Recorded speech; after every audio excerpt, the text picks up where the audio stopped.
Reinforcing our incorrect notion that we had a meeting.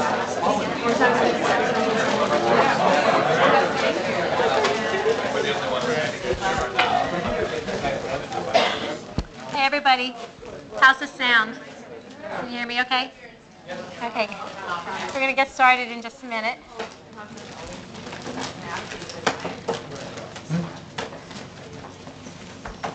So good afternoon. Thank you everyone for coming to our April Lunch and Learn on email communications. I'm very pleased to have my friends from communications here, Emily and Rebecca, and they're both going to help with the presentation today. We're going to cover MailChimp, which is an online email marketing solution, and then Rebecca and Emily are going to talk about sort of strategies for sending effective emails and newsletters. So just a brief programming note, our May Lunch and Learn is going to be in late May after graduation. I know May is a busy time. And it's going to introduce our digital spring cleaning initiative that ITS will be running, and it's going to focus on sort of two parts. One is identifying data that should be secured in your email and in file shares, such as credit card numbers and social security numbers and passwords. And the second part of it is identifying unneeded files in your email and file shares. So look for an invitation to that in the next few weeks. So we're recording this presentation too, so we'll post it on ITS Online. There's a can attend, and just so you have the notes. So let's get started on MailChimp. So when should I use MailChimp? This is the first question. So MailChimp is great for newsletters, especially if it's recurring newsletters, branded emails from a center, institute, or department. It's great when you want to have designed emails that are mobile friendly. MailChimp provides many templates that look great on a desktop computer as well as a telephone, mobile device. And when you want to track information about an email, such as who opened it and what links they clicked on.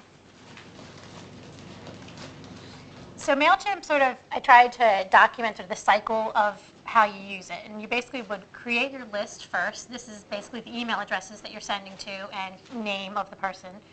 And then you would create your campaign, and that involves selecting the list that you're sending to, and then selecting a template and entering in your content. Once you do that, then you would test your email, send out your campaign, and view your stats. So that's sort of the basic life cycle of sending a message through MailChimp. So in MailChimp, the first step, as I said in the last slide, is you've got to create your lists. And so there's three basic ways to create a list. You can do just an Excel import of people email, and it can just be email or it could be email and name. A subscription form that you can embed on your website, or you can also have a sync with one of the PennLaw email aliases. And this is where you would work with ITS, and we would help set this up for you. So for any of your lists, you can actually have a combination of all three of these methods. So for the sync, you could have it sync with all staff. You could have it sync with all faculty, sort of any of our aliases, seminar, fac. And things to remember here is each list is a separate entity, so subscriber data in one list is not shared among your other lists.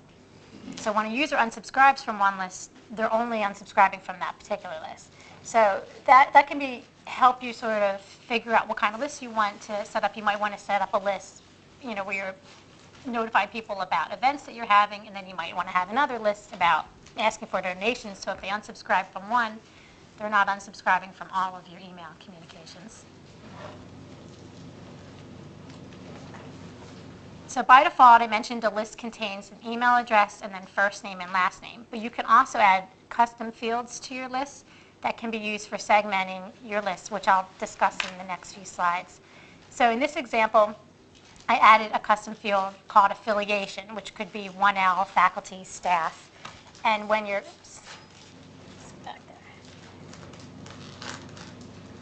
one thing to remember is if we are doing a sync with a PennLaw email alias, we can automatically populate some of these custom fields for you. So we could populate it. If you're syncing, say you were doing a sync with sort of everyone at the law school, we would be able to populate affiliation with whether they're a 1L and a 2L. And you'll see later on that you can then direct your mailings to those audiences. And I will take any questions, keep this informal. If there's any questions, please just raise your hand. I have Yeah. another question. The reason that people use MailChimp instead of sending an email is because it looks nicer? Well, that's one reason. I mean, so it looks nicer, if you're doing a newsletter, you obviously don't want to be doing it like an Outlook. You want it to have a formatted, call them HTML email look and feel. Or like I said, with branded emails that look nicer. You also can use it to do tracking of mail. So there's those two reasons, and there's probably more than maybe you guys will touch on. Christine, is it still from jcarlo@lowell.upenn.edu? You can set whoever you want to send your campaign from. So you could have your campaign get sent from you, or you could have it sent from Yeah, anyone. it is for me, but it's still from my Lowell account. Well, when you're sending it, you're actually sending it through MailChimp. So when you send it out through MailChimp, and I'll show you a little bit more, you'll put the name of the sender and the address of the sender, and that'll appear when they receive the message. It'll appear as if it's coming from that. Okay, they'll know it's a MailChimp. They'll know. They really won't, unless, there's some branding at the bottom in some of the types of accounts, or else they wouldn't know. We send a lot of emails to 1Ls or 2Ls and distinctly. What happens if the 1Ls become 2Ls? Right, so that's a great question, and we will have to update the affiliation on the list every year. Okay, so I talked about adding custom fields. In that previous example, I added affiliation. Custom fields can also be used as merge tags so that you can embed them directly into the content of the email. So for example, you can have it, always say dear first name, and it'll populate it with that person's first name when they view the email. The merge tags can be used in the content, and also some of them can be used in the subject line. So here's just an example of, there's a drop down of merge tags, and you would pick the one that you want to embed in the body of your message. So in addition to the custom fields, MailChimp has this concept of groups, and you can use groups to categorize subscribers by interests and preferences for targeted communication. So subscribers can select which groups, if they're using a subscription form that's embedded on your website, they could just check off which groups that they want to subscribe to. In this example, I created a group that says, I am interested in donating, volunteering, or events. Or you, as the administrator of the MailChimp account, could put people into groups. And you'll see later on that you'll also be able to use groups to do targeted mailing when you're sending out to a list.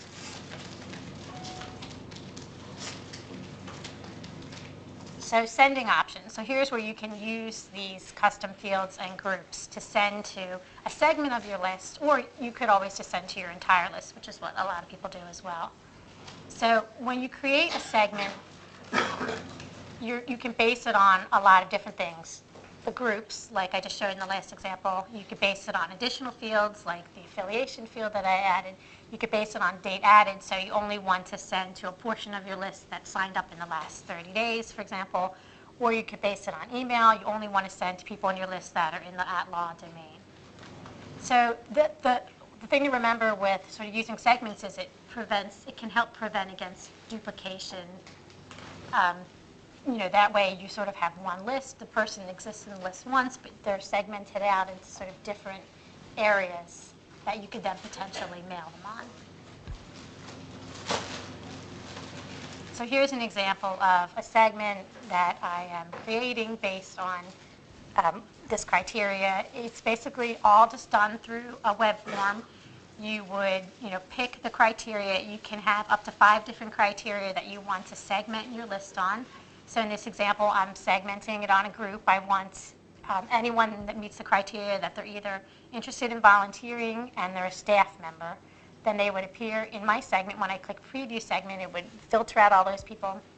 I could save my segment and then use it later whenever I want to. And then the thing to remember with segments is in this right here is the auto update. So if you have that checked, which it is by default, when new people subscribe, it'll automatically add them to your segment.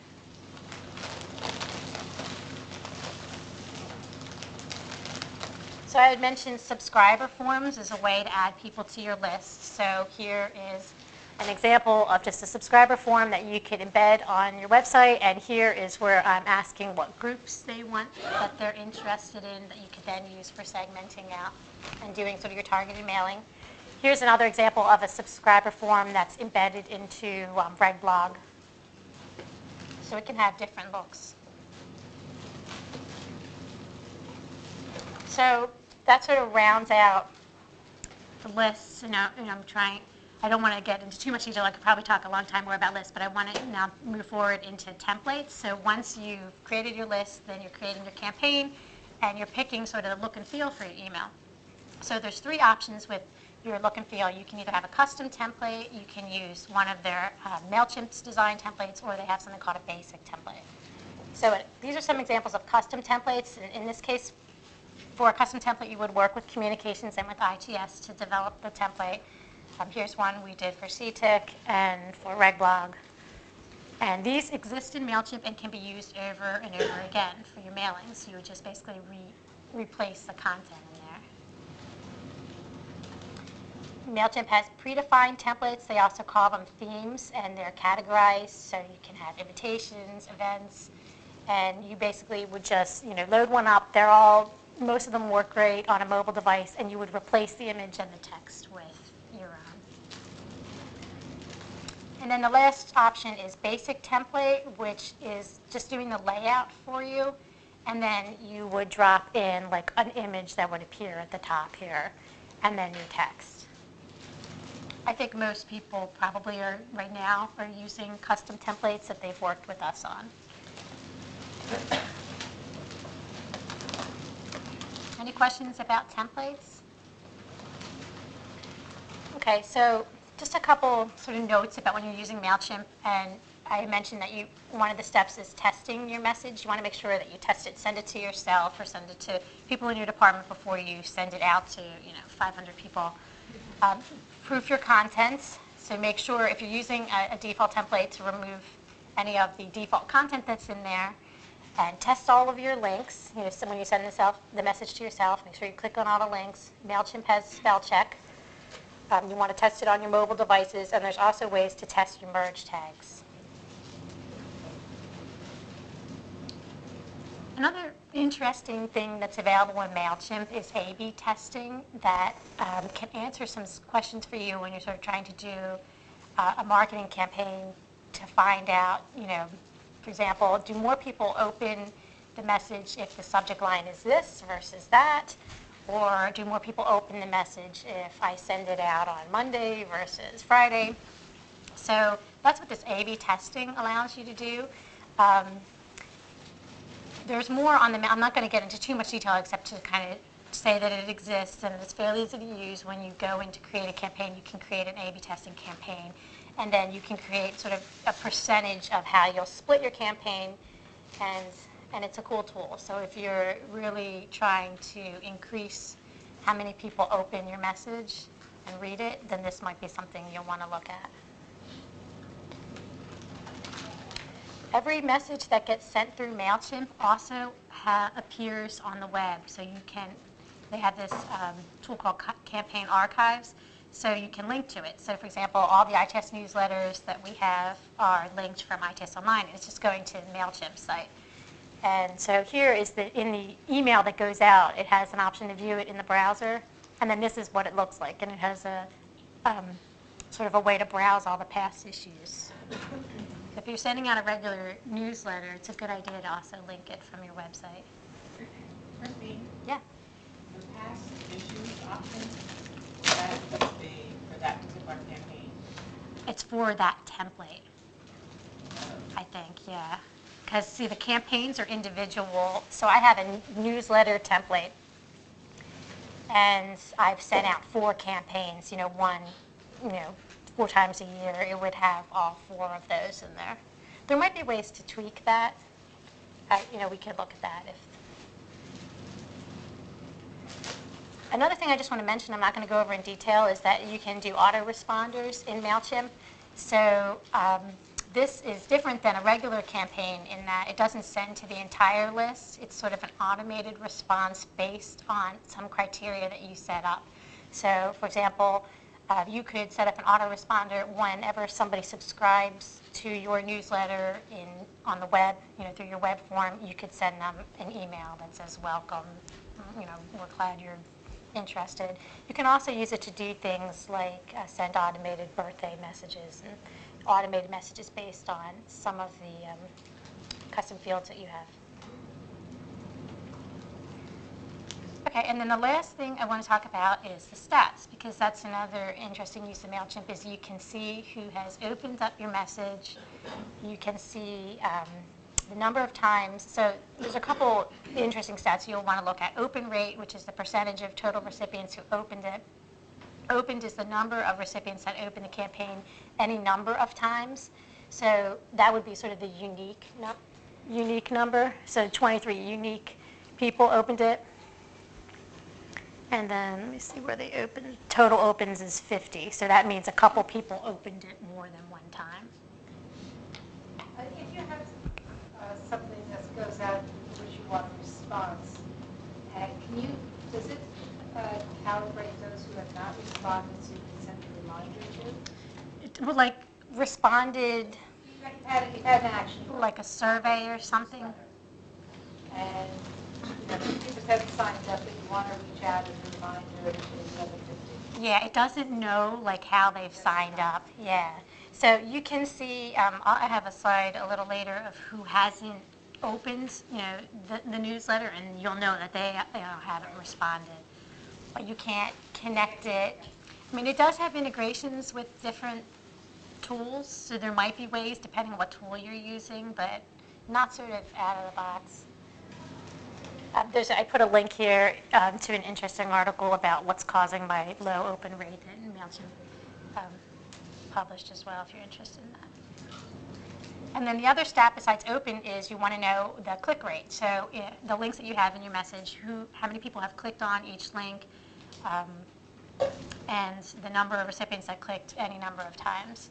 So there's a couple interesting ways. This is the ITS, one of the ITS newsletters. This is like a click map, so I can see for each link like the percentage of people that clicked on. And if I click on it, I can actually see the names of the people that clicked on each of those things, which is interesting because then you can follow up with that person and potentially say you might be interested in whatever two-factor webdam.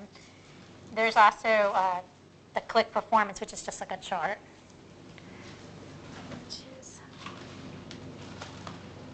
Here's where I was talking about how you can see the number of people that didn't open your message. And it'll automatically manage sort of bounced messages for you. So if a message gets bounced, it'll just be unsubscribed. The email isn't legitimate. So that wraps up the conversation about MailChimp. Are there any questions now? Or I'm happy to obviously take questions anytime through ITS. I'm going to switch. We can just use these You guys? mics. Okay. Yeah, I think it's fine. Okay. Thank you, Christine, for introducing MailChimp. For everyone who hasn't had an opportunity to take a look at it or to play with it, we encourage you to reach out to Christine or to us, and we can help you set something up for any of your email campaigns. So we're going to talk a little bit today about the layout, the format, the images, and the content. If you can hear me or if you have any questions, please don't hesitate to stop us. So first thing we're going to say is the layout and format considerations. Remember, you're sending an email as a quick method of communication. If you have something more in depth that you want to tell somebody, we encourage you to use a link, to have a web page or something, another method of communication. But remember, email is you're just trying to get your message across quickly, and that person is probably going to move on. So first, in terms of format, we encourage you to reach out to us in ITS, but an email should only be about 600 pixels max. If you think about it, you are not sending a brochure, you're not sending a web page, you're sending, again, a quick method of communication. So people are reading their message on the phone. They're reading it on the preview of the side of Outlook. They're not looking at it usually full screen. So you should take this into consideration and make sure that you have a fairly than email. It's not going to be too long. People will scroll, but they're not going to go from side to side. And there's some studies on this, which I'll talk about in a little bit. Speaking of mobile devices, MailChimp is already designed to be responsive, which is great. Yay, one less thing you have to worry about. But if you are taking on your own initiative of creating this and coding something for email, make sure that it's responsive, because the majority of people are looking, well, not majority, but most people are. Go ahead. 49% of emails are now opened on a mobile device, and particularly since a lot of you are emailing students, consider that most of them will be opening it on an email device and not necessarily in Outlook or any sort of desktop-based email program. The nice thing about MailChimp's templates is that when you're testing it, it actually has a little pop-up of an iPhone screen, and say you have an email that happens to be more than one column, you can actually see how it will display and resize everything so that it works in mobile. It shows you the responsive design. So you can proof it there, and you can proof the version that's on the desktop. So that's a really nice feature for it to have. Right. So that goes on to scannability. You want your email to be easily absorbed and quickly. Studies have shown that people look at, especially newsletters, in an F shape. And you can see here, you look at the top quickly, you scan down the left side, and then you slowly look at the other side, but not as much. You want to make sure that your message is easily scanned so you can absorb it and move on.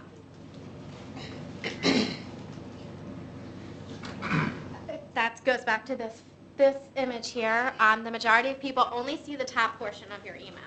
If you think about it, when you're reading email, what's the likelihood that you're scanning all the way down to the bottom to see what every single message is? You look at it, you see if you want to read it, and then you move on. You're fighting for these people's attention. So whatever your message is, you want to make sure that it's quickly absorbed. Your goal is to get them away from your email, not for them to sit there and absorb it. They're going to sit there and say, oh, do I want to read this or not? And within that 3 to 5 second time frame, you want them to get away with your email, with your message, or them thinking about, oh yeah, I should look at that web page later, or I should go back and read more about it. So keep it clean, simple, and to the point. So you're going to want to plan for the possibility that images will not work in the email, so don't have your entire email rely on a specific graphic. Most of the time, think about when you're opening up email messages. Usually you have a big question mark before you say, yes, download the images. That's the first thing people are going to say. So don't rely on a big splashy image as the first thing to get your message across, because most people are going to be like, nope, not important, delete, I'll read later. They never actually do. So we try and keep text out of the images and make sure that the headlines and all the copy that's in the body will display, even if the images do not, so that they still can get the content in your message. They still can get the point. They still can understand what you're trying to communicate without the image if it is not working or they don't choose to download it. Yeah, so just to underline, avoid embedding critical content in your images. You want that to be readable text. Who sent this to me? If you don't know who the sender is, what's the probability of you actually reading it? Usually it's spam or, oh, I don't care, I'm not going to read it.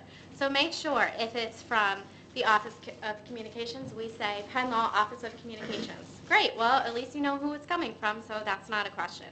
And also make sure that your email correlates with your center, program, or department. Make sure that you have, if you have a logo or if you have certain colors that you usually use, make sure that that's part of your email, because that's your brand identity, and you want to make sure that people know what your brand is and that they, oh, okay, this is coming from communications, they're using the Penn Law logo, I trust this. It's not spam.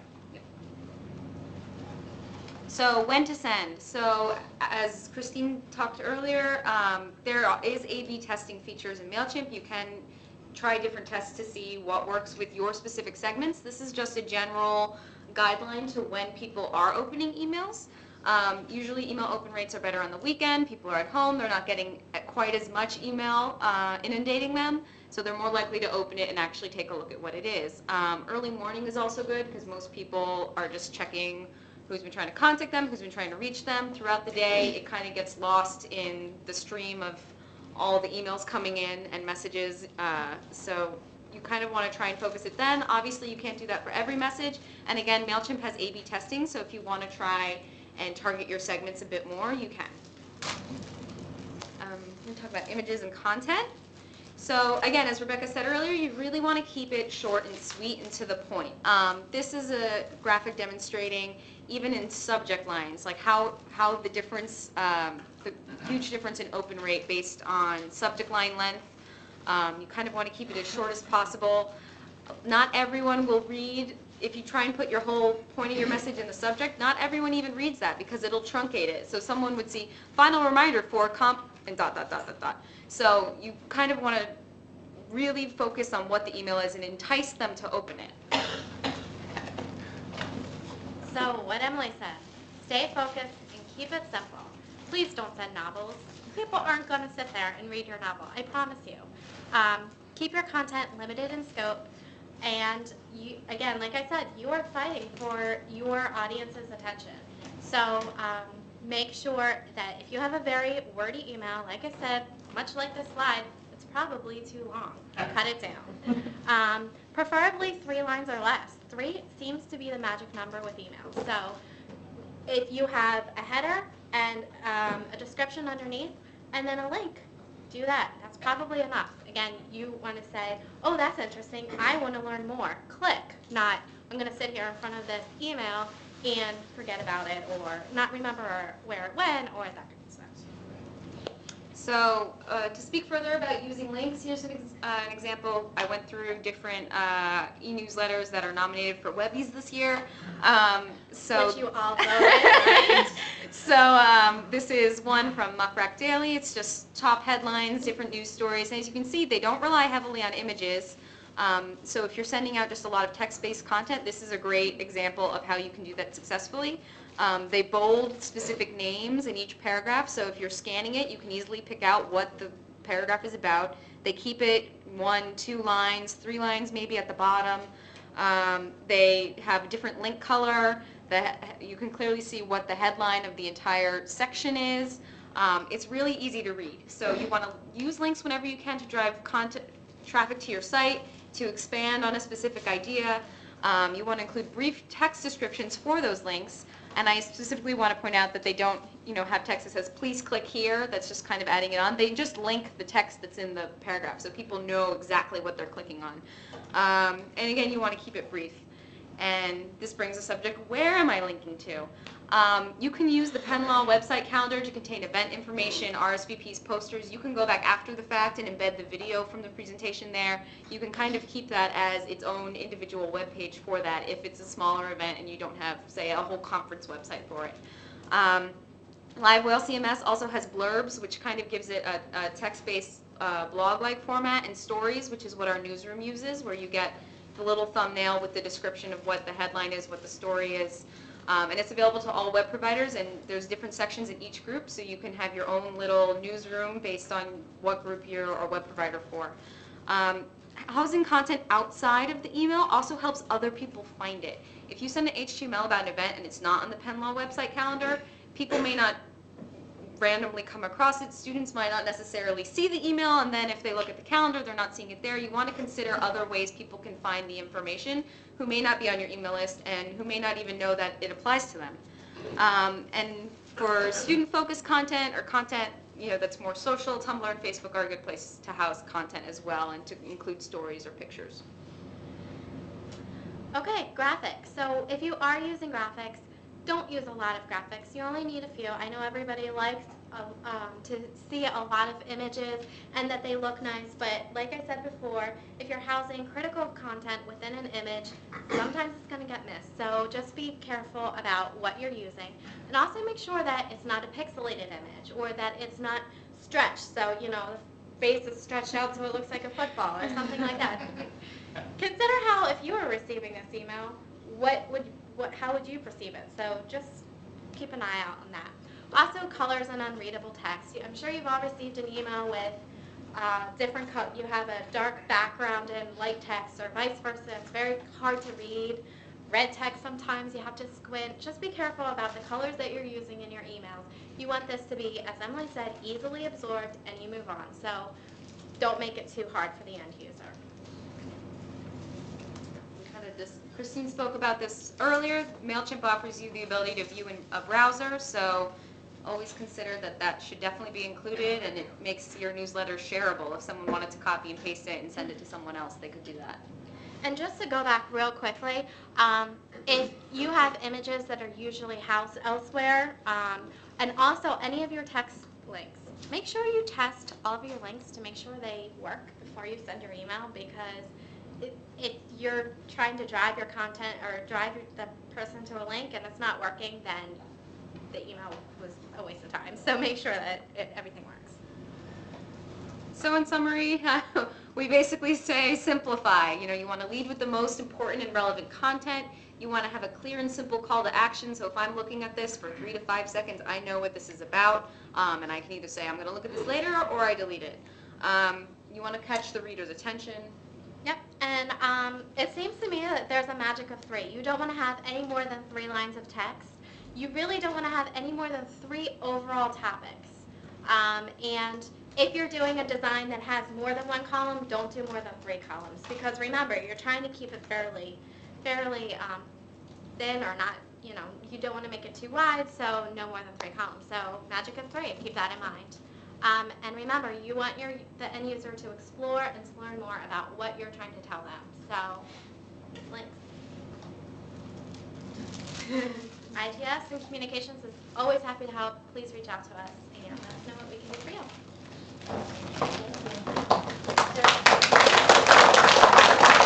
Any questions? Is there a way in MailChimp to set it so it'll go at a different time? Like if you leave on Friday, have it go on Saturday morning? There is you can schedule, that's part of the free, this goes into sort of the pricing. I think the free plans don't include the ability to schedule, but once you move to a paid plan, you can schedule them out. All right, well, thank you, everyone. Good afternoon.